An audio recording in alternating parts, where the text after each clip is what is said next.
ഹരേ കൃഷ്ണ. സർവം ശ്രീ രാധാകൃഷ്ണാർപ്പണമസ്തു. സർവത്ര ഗോവിന്ദനാമ സങ്കീർത്തനം. ഗോവിന്ദ ഹരേ ഗോവിന്ദ. ശ്രീ വ്യാസവിരചിതമായ ശ്രീമദ് ഭാഗവതത്തിലെ 21ാമത്തെ ഭാഗമാണ്. അതായത് ശൃംഗിയുടെ ശാപം. ശൃംഗി എന്ന് വെച്ചാൽ മുനികുമാരനായിരുന്നു. ഏത് മുനിയുടെ കുമാരനായിരുന്നു ശൃംഗി? ശമീക മഹർഷിയുടെ മകനായ കേവലം 14 വയസ്സ് പ്രായമുള്ള ഒരു ബാലനായിരുന്നു ശൃംഗി. ആ ശൃംഗിയുടെ ശാപത്തെക്കുറിച്ചാണ്. ആർക്കാണ് ശാപം കൊടുത്തത്?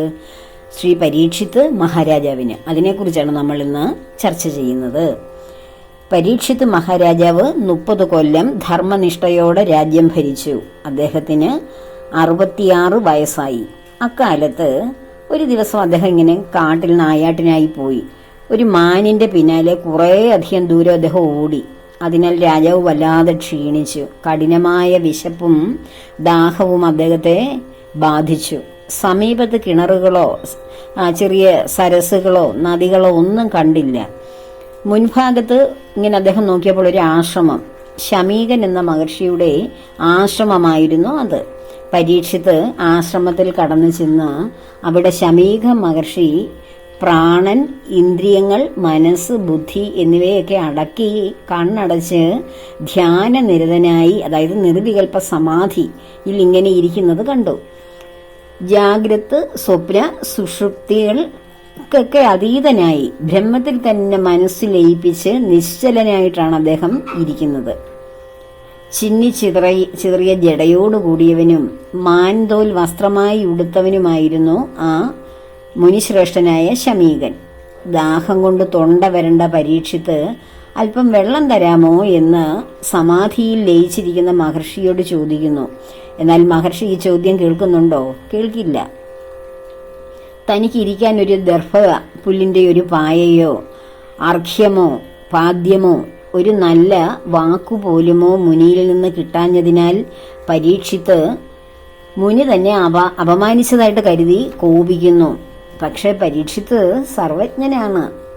ഭഗവാൻ രക്ഷിച്ചെടുത്ത ഭഗവാന്റെ കൃപയിൽ ജീവിക്കുന്ന ആളാണ്. എന്തുകൊണ്ടോ ആ ഒരു ശാപം അവിടെ വരേണ്ടിയിരിക്കുന്നു. അതുകൊണ്ടാകാം നിർവികൽപ്പ സമാധിയിൽ ഭഗവത് സാന്നിധ്യത്തിൽ ലയിച്ചിരിക്കുന്ന മഹർഷിയോട് വെള്ളം ചോദിക്കുകയും തന്നെ ആദരപൂർവ്വം സ്വീകരിക്കുകയൊക്കെ ചെയ്യാത്തതിലുള്ള ആ ഒരു വിഷമവും ദേഷ്യവും അദ്ദേഹത്തിനുണ്ടായത്. സത്യത്തിൽ അവിടെ വിട്ടുപോവുകയാണ് ആ രാജാവ്. മറ്റേതെങ്കിലും സ്ഥലങ്ങളിൽ എത്ര ദാഹിച്ചാലും തളർന്നാലും അങ്ങനെ സമാധിയിലിരിക്കുന്ന ഒരു മഹർഷിയോട് അരികിൽ ചെന്ന് യാതൊന്നും ചോദിക്കാൻ പാടില്ലായിരുന്നു. പക്ഷേ പരീക്ഷത്തിന് ആ ശാപം വരാൻ കാരണമാകുന്ന കർമ്മമാണ്. നമ്മൾ ഓരോരുത്തരും നമ്മുടെ സമയം നാം ചെയ്യേണ്ട കർമ്മങ്ങൾ ഓരോന്നും ചെയ്യുമ്പോൾ അതിന് എന്തെങ്കിലുമൊക്കെ ഒരു നിമിത്തങ്ങൾ ഉണ്ടാവും. നമുക്കിപ്പോൾ തോന്നും അതൊരു തെറ്റല്ലേ എന്ന് ഞാനും ഇപ്പോൾ ഇങ്ങിരുന്ന് പറയുന്നു. പക്ഷേ അപ്പോൾ എത്രയോ അറിവുള്ള ഭഗവാനാൽ രക്ഷിച്ചെടുത്ത ഭഗവാന്റെ ആ കുലത്തിലെ അടുത്ത തലമുറയാണ് രാജ്യം. 30 വർഷക്കാലം രാജ്യം ഭരിച്ച ശ്രേഷ്ഠനായ രാജാവിന് വിവേകമില്ലായിരുന്നോ? ഉണ്ടായിരുന്നു. പക്ഷേ സംഭവിക്കേണ്ട സമയത്ത് വിവേകമൊക്കെ നമ്മളിൽ നിന്ന് കടന്നു പോകും. നമുക്ക് ഓരോ കർമ്മം വരാനിരിക്കേണ്ട സമയത്ത് ആ വിവേകമൊക്കെ നഷ്ടപ്പെട്ട് നമ്മൾ ശരിക്കും ഒന്നുമില്ല, ഒരു മന്ദന്റെ മാതിരിയായിരിക്കും നമ്മൾ ഓരോരുത്തരും പ്രവർത്തി. എനിക്ക് ധാരാളം അനുഭവം, ഈ അടുത്തിടയ്ക്ക് ഒരു അനുഭവം ഉണ്ടായിട്ടുണ്ട്. കേൾക്കുന്നവർക്ക് ചിരിക്കാൻ തോന്നും, ഇതെന്താ ഇത്ര ബോധമില്ലാതായി പോയോ എന്ന്. പക്ഷെ ആ ഒരു അവസ്ഥയിൽ ബോധം നമുക്ക് നഷ്ടപ്പെട്ട് നമുക്ക് വരാനിരിക്കുന്ന കർമ്മം അതുകൊണ്ടാണ്. എന്ന് പറഞ്ഞതുപോലെ എന്നെ പോലെയാണോ ശ്രീ പരീക്ഷിത്ത് മഹാരാജാവ്? അപ്പോൾ എല്ലാവർക്കും അതാത് അനുഭവിക്കേണ്ട സമയം വരുമ്പോൾ അങ്ങനെയൊക്കെയുള്ളത് വരും. പക്ഷെ ഭഗവാൻ നമ്മുടെ കൂടെ ഉള്ളത് കൊണ്ട് ചെറിയ ചെറിയ രീതിയിൽ വലിയ അനുഭവങ്ങൾ വന്ന് എവിടെയും തട്ടാതങ്ങ് പോകും. പറയില്ലേ, കണ്ണിൽ കൊള്ളാനിരുന്നത് പുരികത്ത് കൊണ്ടുപോയി എന്ന്. പുരികത്തിന്റെ ഒരു രോമത്തിലേ കൊള്ളുകയുള്ളൂ സത്യം പറഞ്ഞാൽ, ഭഗവാൻ നമ്മുടെ കൂടെ ഉള്ളതുകൊണ്ട്. അപ്പോൾ അങ്ങനെ വിശപ്പ് കൊണ്ടും ദാഹം കൊണ്ടും പരവശനായിരുന്നതിനാൽ രാജാവിന് മുൻപൊരിക്കലും ആരോടും തോന്നാത്ത വിധത്തിലുള്ള ദേഷ്യവും വിരോധവും ആ മഹർഷിയോട് തോന്നി. കണ്ടോ, ആ രാജാവിന്റെ ആ ശാപത്തിന്റെ സമയമെടുത്തു. ഇന്ദ്രിയങ്ങളും മനസ്സും അടങ്ങിയതാണോ, അതോ വെറുതെ ഇങ്ങനെ കപട സമാധിയിലിരിക്കുകയാണോ എന്നൊക്കെ ഈ രാജാവിന് തോന്നുകയാണ്. എനിക്ക് ഈ രാജാവിനെ കൊണ്ട് എന്ത് കാര്യം? അതുകൊണ്ട് ഞാനങ്ങ് മിണ്ടാതിരുന്നേക്കാം എന്ന ഭാവത്തിലിരിക്കുകയാണോ എന്ന് പരീക്ഷത്തിന് തോന്നുകയാണ്. അതൊന്ന് പരീക്ഷിക്കുവാൻ നിശ്ചയിച്ച രാജാവ് കാപട്യത്തിലിരിക്കുകയാണോ അതോ യഥാർത്ഥത്തിൽ സമാധിയിലിരിക്കുകയാണോ എന്നൊന്ന് പരീക്ഷിക്കുവാൻ തീരുമാനിച്ച രാജാവ് അടുത്ത് കിടന്ന ഒരു ചത്ത പാമ്പിനെ എടുത്ത് ഒരു വില്ലിന്റെ അറ്റം കൊണ്ട്, ആ വില്ലിന്റെ അരികു കൊണ്ടെടുത്ത് മഹർഷിയുടെ തോളിൽ തോണ്ടിയിട്ടു. ഒരു മാല പോലെ ഇങ്ങനെ ഇട്ട് വെറുതെ കണ്ണടച്ചിരിക്കുകയാണെങ്കിൽ കഴുത്തിൽ പാമ്പിന്റെ ശരീരം വീഴുമ്പോൾ കണ്ണു തുറന്നു നോക്കുമല്ലോ എന്ന് വിചാരിച്ചാണ് പരീക്ഷിത്ത് ഈ സാഹസം ചെയ്തത്. ശരീരത്തെ പൂർണ്ണമായും മറന്നിട്ടായിരുന്നു മഹർഷിയുടെ ധ്യാനനിഷ്ഠ. അത് കാരണം ശരീരം എന്ന ആ ഒരു ജഡവസ്തുവിനെ മഹർഷി ശ്രദ്ധിക്കുന്ന പോലെയില്ല. കാരണം മഹർഷിയുടെ മനസ്സ് ആ ജീവാത്മാ പരമാത്മാവിൽ ലയിച്ചിരിക്കുക. അപ്പോൾ ശരീരത്തെ എന്ത് സംഭവിച്ചാലും മഹർഷി അറിയില്ല. ഈ നിർവികൽപ്പ സമാധിയിലിരിക്കുന്ന മഹർഷീശ്വരന്മാരുടെ ദേഹത്തൂടി പാമ്പോ വിഷപ്പാമ്പുകൾ അഴിഞ്ഞു പോവുകയോ അതുപോലെ വിഷമുള്ള ജീവികൾ അഴിഞ്ഞു പോയാൽ പോലും അവരാരും ശ്രദ്ധിക്കുകയില്ല. നമ്മൾ ദൂരെ നിന്ന് നോക്കുന്നവർക്കാണ് അയ്യോ പാമ്പാണല്ലോ അദ്ദേഹത്തിന്റെ ദേഹത്തിരിക്കുന്നത് എന്നൊക്കെ തോന്നുന്നത്. പാമ്പും അവരെ ഒന്നും ചെയ്യില്ല, അവരങ്ങ് പോകും. ശരീരത്തെ പൂർണ്ണമായും മറന്നിട്ടുള്ള ആ ധ്യാനനിഷ്ഠയിലിരിക്കുന്ന മഹർഷി ഇത് വല്ലതും അറിയുന്നുണ്ടോ? അതിനാൽ രാജാവ് പാമ്പിനെ കഴുത്തിലിട്ടതും മുനി അറിഞ്ഞില്ല. പരീക്ഷിത്ത് അപരാധബോധത്തോടെ തന്റെ അരമനയിലേക്ക് കൊട്ടാരത്തിലേക്ക് തിരിച്ചു പോരുകയും ചെയ്തു. പക്ഷേ ആ പാമ്പിനെ എടുത്ത് കളഞ്ഞിട്ട് പോന്നാൽ മതിയായിരുന്നു, ഇല്ലേ? മഹർഷി ശ്രദ്ധിക്കുന്നില്ല, അറിയുന്നില്ല എന്ന് കണ്ടപ്പോൾ ഇട്ട പാമ്പിനെ എടുത്തിട്ട് കളഞ്ഞിട്ട് പോന്നാൽ മതിയായിരുന്നു. പക്ഷെ അത് ചെയ്തില്ല, കർമ്മം വരാനിരിക്കുന്നു. അപ്പോൾ ശമീകന്റെ പുത്രനായ ശൃംഗി കേവലം 14 വയസ്സുള്ള ബാലനായിരുന്നു. എങ്കിലും അവനും വലിയ തപസ്വിയായിരുന്നു. മഹർഷിയുടെ മകനല്ലേ, 14 വയസ്സേ ആയിട്ടുള്ളൂ. അതുകൊണ്ടാണ് തപസ്സിന്റെ ശക്തി അവനിൽ വളരെ ശക്തമായിരിക്കുന്നത്. അതിന് അങ്ങോട്ട് ശേഷം യൗവനത്തിലേക്ക് കടക്കുമ്പോൾ ചാഞ്ചല്യം മനസ്സിനൊക്കെ വരും. അപ്പോൾ ഈ തപശക്തിയൊക്കെ സാധാരണഗതിയിൽ കുറയും. ഒരു 10-14 വയസ്സ് വരെയൊക്കെ നമ്മളിലിരിക്കുന്ന ആ ശക്തമായ ഈശ്വരവാസന അങ്ങനെ തന്നെ ജ്വലിച്ചിരിക്കും. പ്രത്യേകിച്ച് ശമീകന്റെ മകനുമല്ലേ. കൂട്ടുകാരോടുകൂടി കളിച്ചുകൊണ്ടിരിക്കുമ്പോഴാണ് പരീക്ഷിത്ത് തന്റെ അച്ഛന്റെ കഴുത്തിൽ പാമ്പിനെ തോണ്ടിയിട്ട വിവരം അറിയുന്നത്. കോപം കൊണ്ട് ജ്വലിച്ചവനായ ശൃംഗി പറഞ്ഞു, പ്രജകളെ രക്ഷിക്കാൻ ചുമതലപ്പെട്ട രാജാവിന്റെ അധർമ്മ പ്രവൃത്തി നോക്കൂ, വളരെ ആശ്ചര്യം തന്നെ. വീടിനെ രക്ഷിക്കാൻ ഏൽപ്പിക്കപ്പെട്ടവനായ നായ വീട്ടിനുള്ളിൽ പ്രവേശിച്ച് അവിടുത്തെ ആഹാരം മുഴുവൻ ഭക്ഷിക്കുന്നത് പോലെയുള്ള നീച പ്രവൃത്തിയല്ലേ ഇത്? രാജാവ് ബ്രാഹ്മണരെ രക്ഷിക്കാൻ നിയോഗിക്കപ്പെട്ടവനാണ്. അദ്ദേഹം ബ്രാഹ്മണരെ ദ്രോഹിക്കുക എന്നത് വിചിത്രമായിരിക്കുന്നു. അധർമ്മികളെ ശിക്ഷിക്കാൻ അവതരിച്ച ശ്രീകൃഷ്ണ പരമാത്മാവ് അന്തർധാനം ചെയ്ത ശേഷം ധർമ്മത്തിന് വിരുദ്ധമായി പ്രവർത്തിച്ച ഈ രാജാവിനെ ഞാനിതാ ശിക്ഷിക്കാൻ പോകുന്നു. നിങ്ങൾ എന്റെ പ്രഭാവം കണ്ടാലും. ഇങ്ങനെ കൂട്ടുകാരായ ഋഷികുമാരന്മാരോട് പറഞ്ഞിട്ട് ശൃംഗി എന്ത് ചെയ്തു? കൗശകി നദിയിൽ ഇറങ്ങി ആചമനം ചെയ്ത് പരീക്ഷത്തിനെ ശപിച്ചു. ധർമ്മമാകുന്ന മര്യാദയെ ലംഘിച്ച് എന്റെ അച്ഛനെ അപമാനിച്ച പരീക്ഷത്തിനെ ഇന്നേക്ക് 7-ാം ദിവസം തക്ഷകൻ കടിച്ച് ഭസ്മമാക്കി തീർക്കും, സംശയമില്ല. ഇങ്ങനെ ശപിക്കുകയാണ്. രാജാവിനെ ശപിച്ച ശേഷം മുനികുമാരൻ ആശ്രമത്തിലേക്ക് ചെന്നു. ചത്ത പാമ്പിന്റെ ശരീരം കഴുത്തിൽ ധരിച്ച് സമാധിയിലിരിക്കുന്ന അച്ഛനെ കണ്ടിട്ട് പൊട്ടിക്കരഞ്ഞു. മകന്റെ കരച്ചിൽ കേട്ടാണ് ശമീക മഹർഷി ധ്യാനത്തിൽ നിന്ന്, അതായത് സമാധിയിൽ നിന്ന് ഉണർന്നത്. കഴുത്തിൽ കിടന്നിരുന്ന പാമ്പിന്റെ ശരീരമെടുത്ത് വലിച്ചെറിഞ്ഞ ശേഷം, നീ എന്തിനാണ് കുഞ്ഞെ കരയുന്നത്? ആരാണ് നിനക്ക് അപ്രിയം ചെയ്തത് എന്ന് മകനോട് ചോദിച്ചു. ഞാൻ ഇവിടെ ഇല്ലായിരുന്ന സമയത്ത് അച്ഛൻ സമാധിയിലായിരുന്നു. പരീക്ഷിത്ത് ഇവിടെ വന്ന അച്ഛനോട് വെള്ളം ചോദിച്ചു. മറുപടി കിട്ടാത്തതിനാൽ കോപിച്ച രാജാവ് അച്ഛന്റെ കഴുത്തിൽ ചത്ത പാമ്പിന്റെ ശരീരം തോണ്ടിയിട്ടു. ഞാൻ ആ രാജാവിനെ ശപിച്ചിട്ടുണ്ട്. ഇന്നേക്ക് 7-ാം ദിവസം തക്ഷകൻ കടിച്ചു മരിക്കട്ടെ എന്നാണ് എന്റെ ശാപം. ശൃംഗി അച്ഛനോട് പറയുകയാണ്, ശമീക മഹർഷിയോട്. ശപിക്കാൻ പാടില്ലാത്തവനായ രാജാവിനെ ശപിച്ച വിവരമറിഞ്ഞ മഹർഷി മകനെ അഭിനന്ദിച്ചില്ല. പകരം അദ്ദേഹം വിഷണ്ണനായി തീർന്നു. അറിവില്ലാത്തവനെ, നീ വലിയൊരു തെറ്റാണല്ലോ കുഞ്ഞെ ചെയ്തത്. നിസ്സാരമായ ഒരു കുറ്റത്തിന് ഇത്ര വലിയ ശിക്ഷ നീ രാജാവിന് എന്തിനു നൽകി?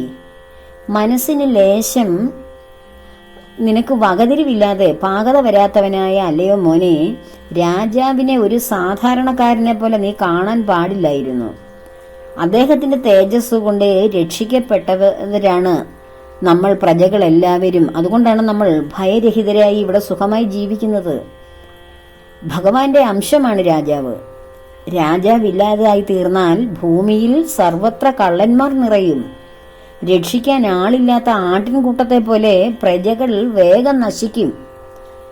രക്ഷിതാവായ രാജാവില്ലാതായാൽ പ്രജകൾ പരസ്പരം ശകാരിക്കുകയും കൊല്ലുകയും ചെയ്യും. കള്ളന്മാർ ജനങ്ങളുടെ സ്വത്തിനെയും പശുക്കളെയും സ്ത്രീകളെയും അപഹരിച്ചു കൊണ്ടുപോകും. രാജാവിനെ ശപിച്ചു നശിപ്പിച്ച് രാജ്യത്തെ അരാജകവും പ്രജകളെ അനാഥരുമാക്കി തീർത്ത പാപം നിന്നെ ബാധിക്കുകയും ചെയ്യും കുഞ്ഞെ. രാജാവില്ലാതായാൽ വേദത്തിൽ വിധിച്ച വർണ്ണാശ്രമ ധർമ്മങ്ങളെല്ലാം നശിച്ചു പോകും. പിന്നെ ജനങ്ങൾക്ക് ശരീരസുഖത്തിലും ധനത്തിലും മാത്രമായിരിക്കും താല്പര്യം. ധർമ്മം നഷ്ടപ്പെട്ട പ്രജകൾക്കിടയിൽ നായ്ക്കളുടെയോ കുരങ്ങന്മാരുടെയോ ഇടയിൽ എന്ന പോലെ വർണ്ണസങ്കരം സംഭവിക്കും. മൃഗങ്ങൾക്ക് വർണ്ണാശ്രമധർമ്മങ്ങളൊന്നും ഇല്ലല്ലോ. പ്രജകളും വർണ്ണാശ്രമധർമ്മങ്ങളില്ലാത്തവരായി വെറും മൃഗപ്രായന്മാരായി തീരും. അപ്പോൾ ഭഗവാൻ രക്ഷിച്ചെടുത്ത ആ പരീക്ഷത്തിനുള്ള പ്രത്യേകം ഒരു പരിഗണനയും ഇവിടെയുണ്ട്. അപ്പോൾ ഭഗവാന്റെ കോപം പ്രത്യേകം വരാനും ഇടയുണ്ട്. രാജധർമാദികളെല്ലാം നഷ്ടപ്പെട്ടു പോകും. നമ്മൾ രാമായണത്തിൽ മഹർഷീശ്വരന്മാരുടെയൊക്കെ അസ്ഥികൂടങ്ങൾ ഇങ്ങനെ രാക്ഷസ പരിഷകളെല്ലാം ഇങ്ങനെ അവരെ ഭക്ഷിച്ചതിന് ശേഷം അവരുടെ അസ്ഥികളും തലയോടുകളും കുന്നുകൂടി കിടക്കുന്നത് ശ്രീരാമചന്ദ്ര പ്രഭുവും ലക്ഷ്മണകുമാരനും കാണുന്ന ഭാഗമുണ്ട്. താടകയൊക്കെ നിഗ്രഹിച്ചതിന് ശേഷം അപ്പോൾ വനത്തിലൂടെ ഇങ്ങനെ സഞ്ചരിക്കുമ്പോൾ ആ ബാലകാന്ഡം കഴിഞ്ഞ് ആരണ്യകാന്ഡത്തിലേക്കൊക്കെ പ്രവേശിക്കുമ്പോൾ അങ്ങനെ ഉണ്ട്. അപ്പോൾ അവരെയൊക്കെയാണ് ഭഗവാൻ രാമചന്ദ്ര പ്രഭുവായി നിഗ്രഹിച്ചത്. അവിടെ സത്തുക്കളായിട്ടുള്ളവർക്ക് ജീവിക്കാൻ കഴിയില്ലായിരുന്നു എന്ന് പറഞ്ഞതുപോലെ ഇവിടെ ധർമ്മത്തെ പരിരക്ഷിച്ച് കലിയെ തന്നെ തന്റെ രാജ്യത്ത് നിന്ന് ആട്ടിയകറ്റിയ ആളാണ്. ആ യുഗപ്രഭാവനായ കലി വന്നിട്ട് കലിയെപ്പോലും ആട്ടിയകറ്റി പ്രജകളെ സംരക്ഷിച്ച് ധർമ്മത്തെ നിലനിർത്തുന്ന ആ പരീക്ഷിത് മഹാരാജാവിനെ മരിക്കണമെന്ന് പറഞ്ഞ് ശപിച്ചപ്പോൾ നമ്മുടെ രാജ്യത്തിന് ധർമ്മം ഉണ്ടാകുമോ കുഞ്ഞെന്നാണ് അവിവേകിയായ തന്റെ മകനോട് ശൃംഗിയോട് ചോദിക്കുന്നത്. അപ്പോൾ പിന്നെ നമ്മളെല്ലാം അനാഥരായി പോകും. ഇവിടെ എല്ലാം അരാജകത്വം വഴും, വർണ്ണസങ്കരം വ്യാപിക്കും. സ്ത്രീകളൊക്കെ ആരെയെങ്കിലുമൊക്കെ സ്ത്രീകളെ പിടിച്ചുകൊണ്ടുപോകും. അതാ വർണ്ണസങ്കരം. ഉയർന്ന ജാതിയിൽ അല്ലെ വർണ്ണത്തിൽ ജീവിക്കുന്ന സ്ത്രീകൾക്ക് ഏറ്റവും മ്ലേച്ഛരായിട്ടുള്ള പുരുഷന്മാരെ വരെ തട്ടിക്കൊണ്ടുപോയി അവരിൽ ഉണ്ടാകുന്ന കുഞ്ഞുങ്ങളെയാണ് വർണ്ണസങ്കരം ബാധിച്ചവരെന്ന് പറയുന്നത്. അതായത് അവനവന്റെ നിലയ്ക്കനുസരിച്ചല്ലാത്ത വിധത്തിൽ മക്കൾ ഉണ്ടാകുന്ന അവസ്ഥ, ഭർത്താവ് ഉണ്ടാവുകയും മക്കൾ ഉണ്ടാവുകയൊക്കെ ചെയ്യുന്നത്. അതാണ് കലിയുഗത്തിൽ ഏറ്റവും വലിയൊരു പ്രശ്നമായിരിക്കുന്നത്. അതുകൊണ്ടാണ് നമുക്ക് ഈ പുതിയ തലമുറയിൽ ധാരാളം പേർ അവനവൻ ഇഷ്ടമുള്ളവരുടെ കൂടെ പോകുമ്പോൾ അവരുടെ വർണ്ണസങ്കരമാണ് സംഭവിക്കുന്നത്. അങ്ങനെ ഉണ്ടാകുന്ന കുഞ്ഞുങ്ങളൊക്കെ സമൂഹദ്രോഹികളായിട്ടാണ് മാറുന്നത്. അവരിലൂടെയാണ് നമ്മുടെ ഈ ലോകം നശിക്കാനിരിക്കുന്നത്. അപ്പോൾ ഇങ്ങനെയൊക്കെയുള്ള ധാരാളം കാര്യങ്ങൾ മകനോട് പറഞ്ഞു കൊടുക്കുവാണ്. നമ്മുടെ പ്രജകളെയെല്ലാം രക്ഷിക്കുന്ന നമ്മുടെ പിതാവായ ദൈവമായ നമ്മുടെ രാജാവിനെ നീ 7 ദിവസത്തിനുള്ളിൽ മരിക്കുമെന്നൊക്കെ ശപിച്ചത് എത്ര വലിയ പാപമാണ്. ആ പാപം നീ എവിടെ കൊണ്ട് തീർക്കും മകനെ എന്നൊക്കെ ചോദിക്കുകയാണ്.